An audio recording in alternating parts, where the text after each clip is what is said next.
Friends ನಮಸ್ಕಾರ. ನಿಮಗೆ ಇವತ್ತೊಂದು ರುಚಿಕರವಾದ ಟೇಸ್ಟಿ ರೆಸಿಪಿ ಅಂದರೆ ದೊಣ್ಣಮೆಣಸಿನ್ಕಾಯಿ ಅಂದರೆ ಪ್ಯಾಪ್ಸಿಕಮ್ ಇಂಗ್ಲೀಷಲ್ಲಿ, ಅದರದ್ದು ಪಲ್ಯ. ಅದ್ರ ಜೊತೆಗೆ ಟೊಮೊಟೊ ಹಾಕಿದ್ದೀನಿ, ಬೇರೆ ಈರುಳ್ಳಿ ಏನೂ ಹಾಕಿಲ್ಲ ನಾನು. ತುಂಬ ಚೆನ್ನಾಗಾಗುತ್ತೆ ಟೇಸ್ಟು. ಫಸ್ಟ್ ಒಗ್ಗರಣೆಲಿ ಸಾಸಿವೆ, ಕಡಲೆಬೇಳೆ, ಉದ್ದಿನಬೇಳೆ ಹಾಕ್ಕೊಳ್ಳಿ.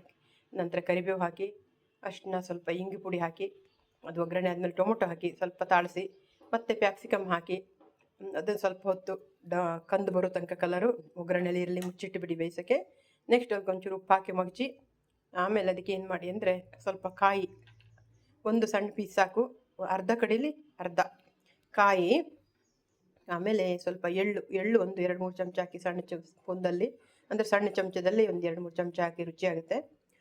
ಕಾಯಿ, ಎಳ್ಳು, ಒಂದು 4 ಒಣಮೆಣಸಿನ್ಕಾಯಿ ಹಾಕಿದ್ದೀನಿ. ಒಣಮೆಣಸಿನ್ಕಾಯಿ ಖಾರ ಇದ್ದು ನಿಮ್ಗೆ ಎಷ್ಟು ಖಾರ ಬೇಕು ಅಷ್ಟು ಹಾಕ್ಕೊಳ್ಳಿ. ನಾನು ಕಡಿಮೆ ಹಾಕಿದ್ದೀನಿ ಖಾರ ಇತ್ತಂತ.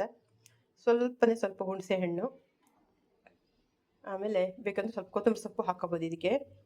ಚೂರು ಜೀರಿಗೆ ಕಾಳು, ಇಷ್ಟನ್ನು ಹಾಕಿ ನುಣ್ಣಗೆ ರುಬ್ಬಿ ಅದನ್ನು ಈ ಫ್ರೈ ಮಾಡಿದ್ದು ಒಂದು ಹುರಿದಿರ್ತೀರಲ್ಲ ಪ್ಯಾಪ್ಸಿಕಮ್ಮು, ದೊಣ್ಣಮೆಣಸಿನ್ಕಾಯಿ ಅದಕ್ಕೆ ಹಾಕಿ ಮಿಕ್ಸ್ ಮಾಡಿ ಸ್ವಲ್ಪ ಚೆನ್ನಾಗಿ ಕುದಿಸಿ ಅದನ್ನು. ಕೊಬ್ಬರಿ ಎಣ್ಣೆಯಲ್ಲಿ ಹಾಕಿ ಅಥವಾ ಒಳ್ಳೆಣ್ಣೆಯಲ್ಲಿ ಹಾಕಿ, ಯಾವುದು ಪರವಾಗಿಲ್ಲ, ಭಾಳ ಚೆನ್ನಾಗಾಗುತ್ತೆ ಟೇಸ್ಟ್. ಇದಕ್ಕೆ ನೀವು ಪನ್ನೀರ್ ಬೇಕಾದ್ರೂ ಹಾಕ್ಕೋಬೋದು ಬೇಕಂದರೆ, ಅದು ತುಂಬ ಚೆನ್ನಾಗಾಗುತ್ತೆ. ಇದು ಚಪಾತಿ, ಪಲ್ಯ, ಊಟಕ್ಕೆ ಎಲ್ಲದಕ್ಕೂ ತುಂಬ ಚೆನ್ನಾಗಾಗುತ್ತೆ. ಎಲ್ಲರೂ ಮಾಡಿ ನೋಡಿ. ಧನ್ಯವಾದಗಳು.